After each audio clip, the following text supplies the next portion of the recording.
ಸತೀಶ್ ಜಾರಕಿಹೊಳಿ ಅವರು ಸುರ್ಜೇವಾಲಾ ಭೇಟಿಯಾಗಿ ಒತ್ತಾಯ ಮಾಡಿದ್ದು ನಿಜ ಅಂತ ಹೇಳಿದ್ದಾರೆ. ಯಾಕಂದ್ರೆ ಸಿಎಂ ಆಯ್ಕೆ ಸಂದರ್ಭದಲ್ಲಿ ಎಐಸಿಸಿ ನಾಯಕರೇ ಹೇಳಿದ್ರು ಲೋಕಸಭೆ ಚುನಾವಣೆ ತನಕ ಮುಂದುವರಿಸ್ತೀವಿ ಅಂತ.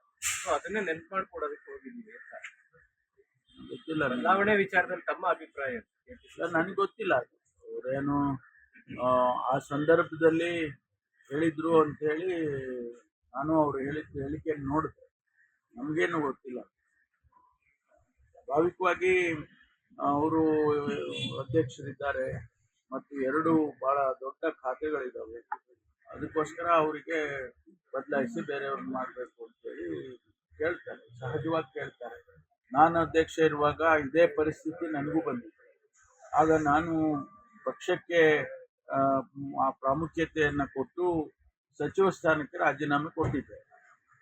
ಹಾಗಾಗಿ ನನಗೂ ಅದನ್ನೇ ಕೇಳಿದ್ರು ಅವರು, ನೀವು ಆಯ್ಕೆ ಮಾಡ್ಕೊಳ್ಳಿ, ಇಲ್ಲ ಮಂತ್ರಿ ಆದರೂ ಆಯ್ಕೆ ಮಾಡ್ಕೊಳ್ಳಿ, ಇಲ್ಲ ನೀವು ಅಧ್ಯಕ್ಷಗಿರಿ ಆಯ್ಕೆ ಮಾಡ್ಕೊಳ್ಳಿ. ನಾನು ಅಧ್ಯಕ್ಷ ಆಗಿ ಮುಂದುವರಿತೇನೆ ಅಂತೇಳಿ ನಾನು ಮಂತ್ರಿಗೆ ರಾಜೀನಾಮೆಯನ್ನು ಕೊಟ್ಟಿದ್ದೆ. ಈಗ ಅದನ್ನೇ ಬಯಸ್ತಾರೆ. ಯಾಕಂದ್ರೆ ಅವ್ರಿಗೂ ಒತ್ತಡ ಅಲ್ಲ, 2 ದೊಡ್ಡ ಖಾತೆ ಇದೆ ಮತ್ತು ಪಕ್ಷ ಸಂಘಟನೆ ಕೂಡ ಬಹಳ ದೊಡ್ಡ ಜವಾಬ್ದಾರಿ. ಅದು ತೀರ್ಮಾನ ಹೈಕಮಾಂಡ್ನವರು ಏನ್ ಮಾಡ್ತಾರೆ ನೋಡ್ಬೇಕು. ಪಕ್ಷ ಸಂಘಟನೆ ಅನ್ನೋದು ಸಂಪೂರ್ಣವಾಗಿ ನಿಂತೋಗಿದೆ, ಏನು ಆಗ್ತಾ ಇಲ್ಲ. ನಾವೆಲ್ಲ ಸರ್ಕಾರದ ಬಂದ್ಮೇಲೆ ಪಕ್ಷದ ಕೆಲಸಗಳ ಬಗ್ಗೆ ಗಮನ ಹರಿಸ್ತಾ ಇಲ್ಲ. ನಮ್ಗೆ ಆ ತರ ಅನಿಸ್ತಿದೆ, ಪಕ್ಷ ಸಂಘಟನೆ ಆಗ್ತಾ ಇಲ್ಲ ಸರಿ ಅಲ್ಲ. ಅದೆಲ್ಲ ಈಗ ಹೈಕಮಾಂಡ್ನವ್ರು ಗಮನಿಸ್ತಾ ಇದ್ದಾರಲ್ಲ. ಈಗ ನಾವು ಒಂದು ಸಮುದಾಯ ಸೇರಿ ಸಭೆ ಮಾಡ್ತೀವಿ ಅನ್ನೋದನ್ನ ಗಮನಿಸಿದ್ದಾರೆ. ಇದನ್ನೆಲ್ಲ ಗಮನಿಸಿರಲ್ವಾ?